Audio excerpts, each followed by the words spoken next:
We all know that not everyone can be Derek Jeter or Nelson Cruz. One guy played on the same team for his entire career and the other played into his 40s because everyone wanted him. Well, in today's video, we're going to talk about some players that are running out of time with a team that drafted them, or some older guys that are simply running out of time in general to find a job. So that's what we're going to do. We're going to find one make or break player for every team in baseball going into 2024. Perhaps this is a little bit harsh considering Jarred Kelenic is only 24 years old, but this guy has a lot to prove. To begin his career, Jarred Kelenic hit 168 with a 66 OPS plus over his first 2 seasons. Yeah, that's never gonna cut it. But then finally in 2023, the clouds dispersed. We saw Jarred Kelenic finally break through until he broke his own foot by kicking a water cooler. So to me, not only does Jarred Kelenic have to prove to himself and the Braves that he can be a good teammate and not kick things and force himself to miss time with injury, he also has to prove that he can stay consistent in the box, because that's not been a strong suit so far. So even if he doesn't perform that well and the Braves don't give up on him, to me, going into 2025, fans will have given up on Jarred Kelenic if he doesn't break out. Now, when I was making this script, I had Sixto Sanchez as my make or break player for the Marlins going into 2024, but now, after they signed Tim Anderson, I gotta go TA7. Honestly, guys, I feel like there's not really much else to say that hasn't already been said over the last few months.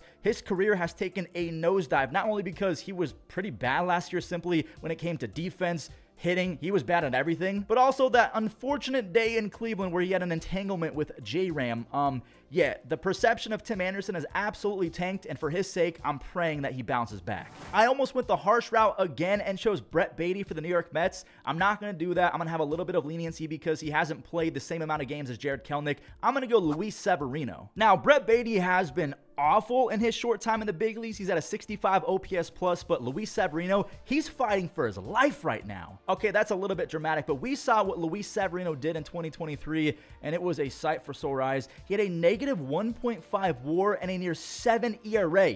That's terrible. Now, he's still got a pretty big 1-year, $13 million contract, but if he has another 6 ERA, I'm not saying he's going to be out of baseball, but he's for sure not going to be welcomed back to the Mets for anywhere close to that amount of money. He might get $5 million, maybe 8 if he's lucky. You know, when Luke Skywalker was looking for Obi-Wan Kenobi and Ben Kenobi said, "That's a name I haven't heard in a long time." That's how I felt about Scott Kingery. I completely forgot that Scott Kingery even existed, but he's raking right now at spring training in the Phillies. They're giving him one more opportunity. This dude broke onto the scene back in 2019 with 34 doubles, 19 home runs, 15 stolen bases, and 5 DRS, 5 defensive run saves. He was really good. But since 2019, Scott has played in a grand total of 52 games, and he has a 22 OPS plus. I repeat, 22. But hey, you know what? I love me a Cinderella story. Go Scott Kingery. Now, the Nationals are tough because we have my friend Joey Gallo and Jesse Winker. They're kind of in the same boat right now, although Joey Gallo got a major league contract, Winker got a minor league contract, so he's not guaranteed a spot. Now, obviously, Joey has the power and defense on his side, but Winker has the on-base skills. Even though the power has been absolutely zapped from his bat, he still walks. He gets on base. But I will say, if I had to lean towards one make or break between the two,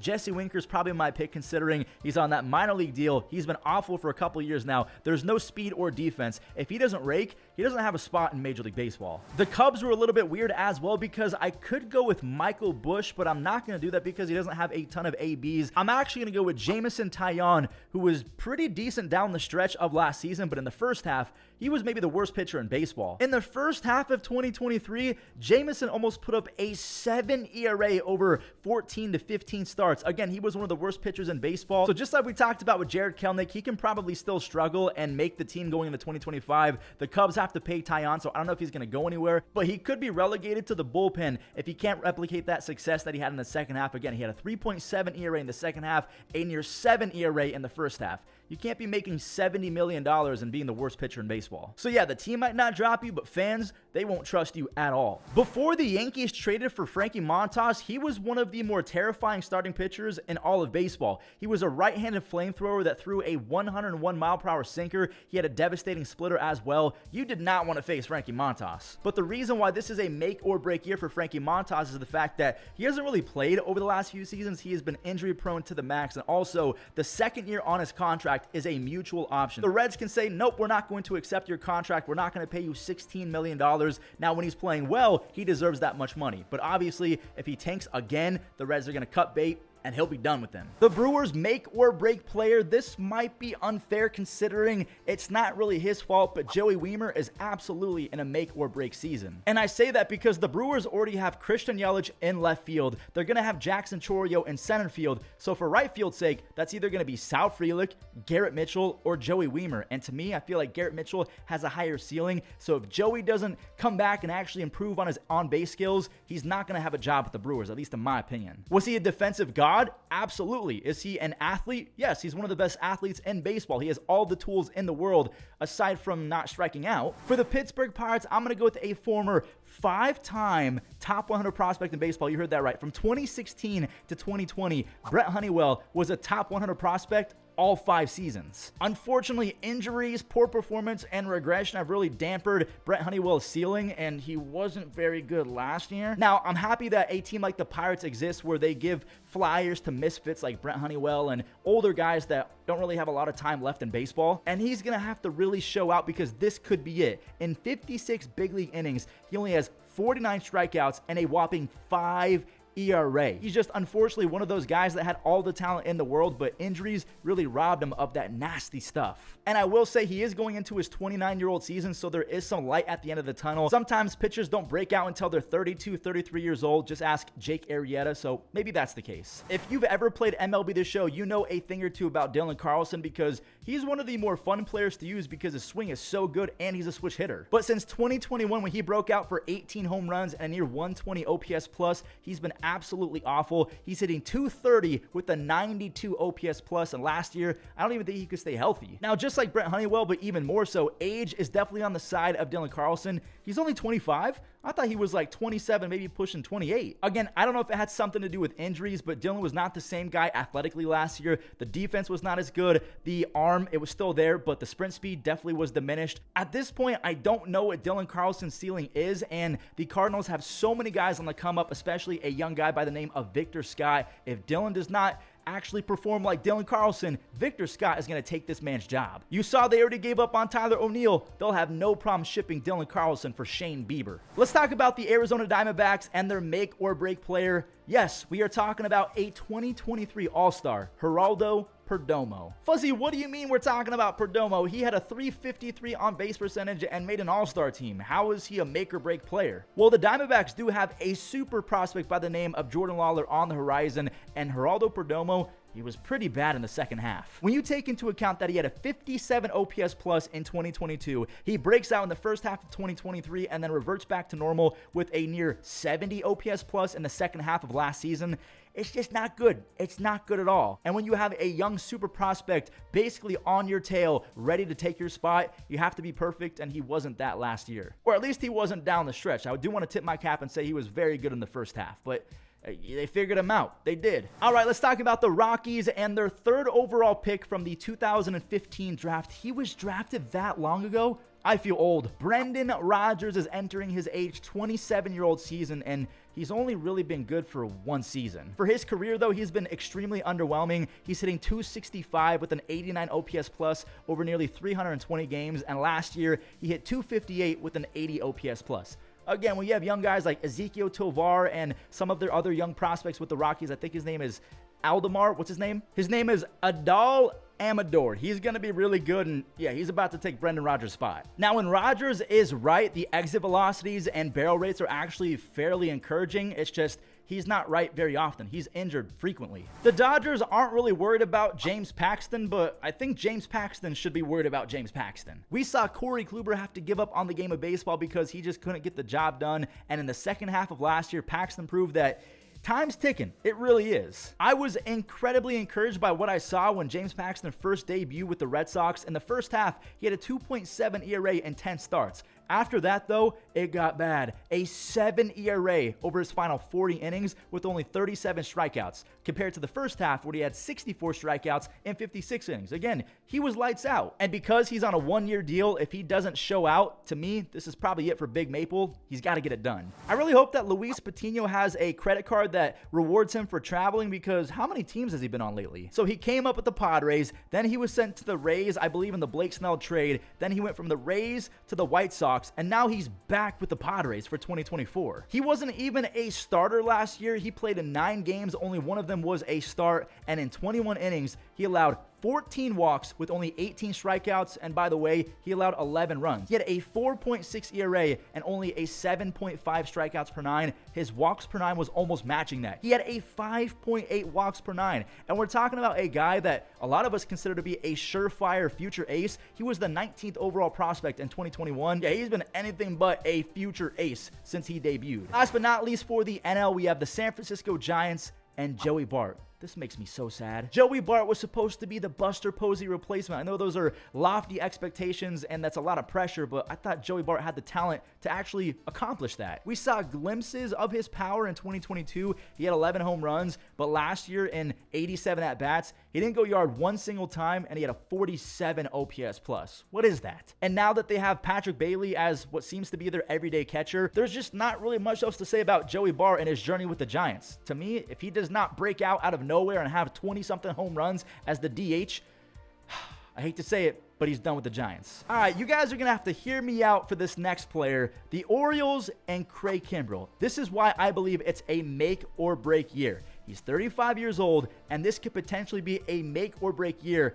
for his future Hall of Fame case. For his career, his numbers are looking juicy. He has a 2.4 ERA with 417 strikeouts to go along with a mind-bending 14.2 strikeouts per 9. The fact that he's been that consistently nasty since 2010 when he was a rookie, it's super impressive. But ever since he signed that deal with the Cubs, he's not been the same guy. Now, he was fairly good in the regular season last year for the Phillies. He had a 3.2 ERA and a 12.3 strikeouts per 9, but we're not going to talk about the playoffs because, again, it just kind of makes me sad. He hasn't had a 40-save season since 2018 with the Red Sox, but if he can get back into the 35-save club for the next few seasons, he can approach 500 saves, and honestly, he would put himself in pretty good conversations to make the Hall of Fame in the future. But he's old and he's expensive, and teams are not going to like that combination in 2025 if he doesn't show improvement. Speaking of improving, Bobby, come on, buddy. We all believe in you. Just break out one more time for us. In Bobby Dalbec's first 156 games, not even a full season from 2020 to 2021,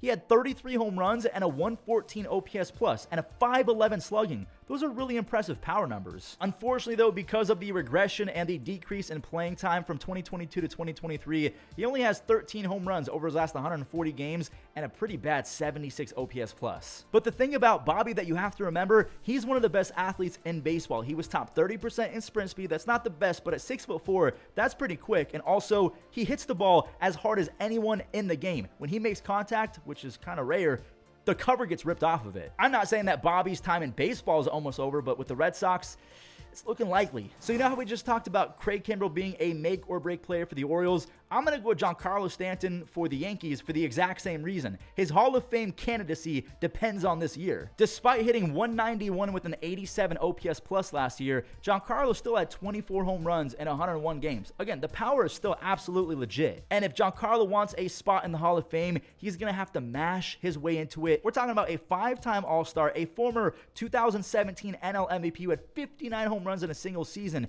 If Giancarlo can break out all over again, stay healthy because he's lost some weight, which might be good. Maybe he's more nimble. If he gets back into the 40 home run club over the next few seasons, hey, we're going to have an interesting case. Brendan McKay was supposed to be Shohei Ohtani 2.0, but just like Brent Honeywell, a guy that we talked about earlier, injuries, I hate them. They really got in the way for Brendan McKay. Brendan McKay was a top 70 prospect in baseball from 2018 to 2021, 4 consecutive seasons in a row. And when you take a look at his college stats, you can see why. As a 21-year-old at Louisville, he had 18 home runs while hitting .341 in the batter's box. And then on the pitching side of things, in that same season, he had a 2.5 ERA with 146 strikeouts and 109 innings. He was one of the best college baseball players we've ever seen. But unfortunately, just like a lot of guys on this list, his time with the team that started him, the Rays, it might be coming to a close if he can't show that he can stay healthy. For the Blue Jays, why did the baseball gods make it go this way? Nate Pearson was supposed to be the next Justin Verlander. Nate was a top 10 prospect in 2020 and 2021, so a lot of guys were really high on him.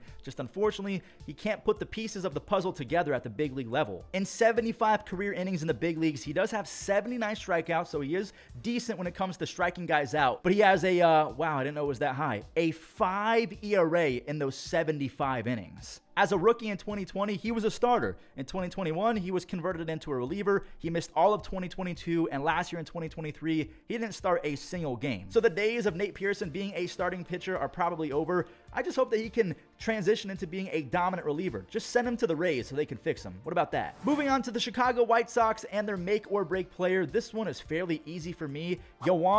Moncada. What has he been doing lately? I'll tell you what he's been doing. To me, he's been kind of moping around, and I'm not saying that he's been bad, but I get a very me vibe from Moncada. Someone that is completely fine if his team loses 162 games out of 162. I need the passion back with Moncada. Since the beginning of 2022, he only has a 288 on base percentage and an 86 OPS plus. He's making almost $18 million.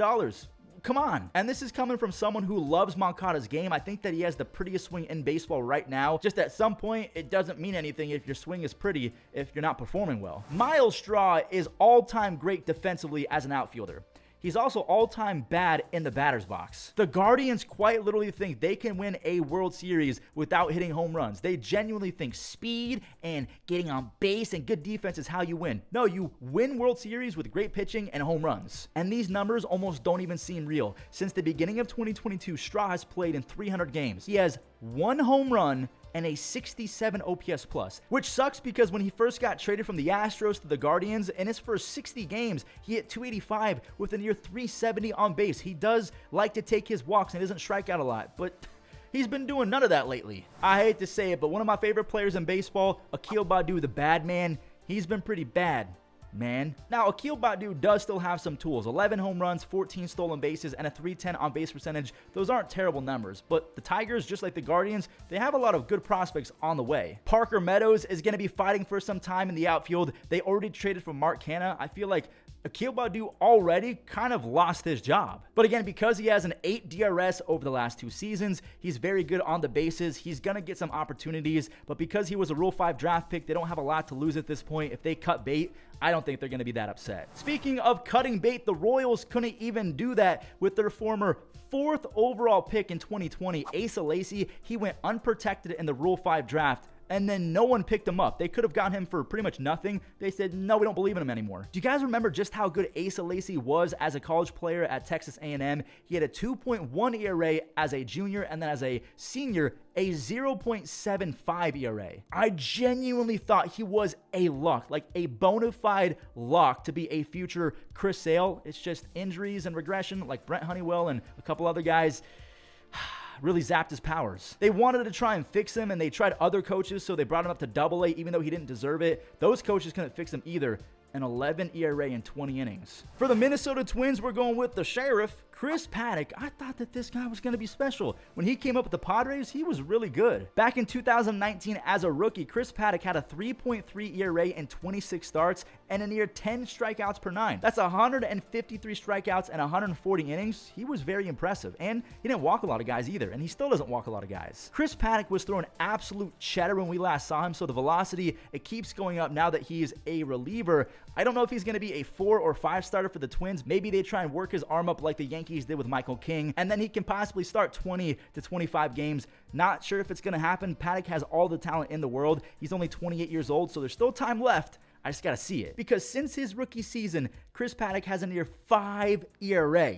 Not good. You will not find a bigger fan of Forrest Whitley than the guy recording this video. I'm a huge Whitley guy. From 2017 to 2021, just like Brent Honeywell, 5 consecutive seasons, Forrest was in the top 100 prospects for MLB.com. Not only did he miss all of 2020, but he missed all of 2021 with arm injury after arm injury. He was healthy in 2023. Finally, he had 30 innings, he had 32 strikeouts, which is promising. I just hate the fact that I also have to admit that despite the fact that he was nasty, he had a 5.7 ERA and a near 5.5 walks per 9. I know you guys are probably thinking, Fuzzy, why are you so emotional about some of these guys? Well, I want these guys to do well. They spent their entire childhood and teenage years grinding and missing so many things that they could have done in life, but instead they're having to rehab every single year. They're toiling in single A, double A, just trying to figure it out. Now, luckily, Whitley is now in triple A, but man, that sounds miserable. It's 100% make or break time for Jo Adell. We don't care about the fact that you can hit a baseball 600 feet in triple A. Can you hit a baseball 60 feet in MLB? Just make contact, please. A lot of the guys in this video have shown flashes of greatness, but that's the only thing. They're flashes, and Jo Adell is no exception. I will say he does look a little bit better in spring training. I've been keeping track of his swing path, and he does have a new approach. He's trying to simplify it, and the speed is always going to be there. He's a supreme athlete. So if he can put everything together, I'm super excited about what he can do. And just like Jared Kelenic, Jo Adell is only 24 years old, but I feel like we've been hyping up and believing in Jo Adell for the last few seasons, and it's because he's had 4 different seasons of trying to make it. He's been in baseball since 2020. I don't know if the A's have any make or break players because they're just that bad, but JJ Bleday, he's my pick. In his final year at Vanderbilt, JJ Bleday hit 27 home runs with a .350 batting average. He just never panned out for the Marlins, and then he got shipped to the A's, and things started to look promising in AAA. He hit .333 with 8 home runs, but the thing you have to remember, the A's AAA team is in Las Vegas, so the air is very thin. The ball flies. So what happens is he starts playing for the A's in the big leagues. He does have 10 home runs in 82 games, which is fine, but he's only hitting 195 with a pretty paltry 670 OPS. JJ Bleday, he's 26 years old. I guess there's light at the end of the tunnel for him as well. Someone's going to give him an opportunity because he does have a lot of tools. It's just unlocking those tools that's been a problem. If you're a Royals fan, you're probably thinking, why didn't we talk about Jackson Kowar when we brought up the Royals? Why was it Asa Lacy? Well, Jackson Kowar, if you guys don't remember, he's not even on the Royals anymore. Jackson Kowar, I think, was traded from the Royals to the Braves, and the Braves sent Jackson to the Mariners, and that's where he is as of today. He was drafted in the first round in 2018. He was a top 100 prospect in 2021. And it just hasn't panned out at all. But because he's 6'5" and he throws gas, teams are going to try and pinpoint his issues, tinker with him, and try and get him on the right path to success, almost like how Joey Gallo gets opportunity after opportunity. The ceiling is so high, you want to try and give him a chance. Jackson Kowar should not get another chance if he has another 9 ERA. It makes me so sad that I had to include Sam Huff in today's video, and I say that because I invested in some of his cards. I was a big believer on Sam Huff, and he hasn't really been that bad, but also he hasn't been good. And also, it's not really his fault that the A's gave away Jonah Heim in the Elvis Andrus trade, so the Rangers, they were just hand-delivered an all-star catcher, and that's why Sam Huff can't really have consistent playing time to really build and build. In 195 career at-bats, Sam Huff does have a .314 on base percentage and a 114 OPS plus. So again, offensively, he does have some pop. The tools are there. He's probably thinking, finally, Mitch Garver is gone. I can finally get some playing time now that he signed with the Mariners. Nope. Wyatt Langford is projected to be someone who gets a lot of playing time for the Rangers. So Sam Huff, his at-bats, they're going to be very minimal. Just like Bobby Dalbec, he does crush the ball when he actually makes contact. It's just doing that frequently is not something that he does well. And because of that, they're giving his at-bats to Wyatt Langford, Ezekiel Duran, Mitch Garver. There's not a lot of room left for Sam Huff. I genuinely hope that the guys that we talked about in today's video have a monster 2024. Let me know in the comments, of all of the guys that we talked about, who do you believe in the most? Thanks for watching, and I'll catch you in the next one.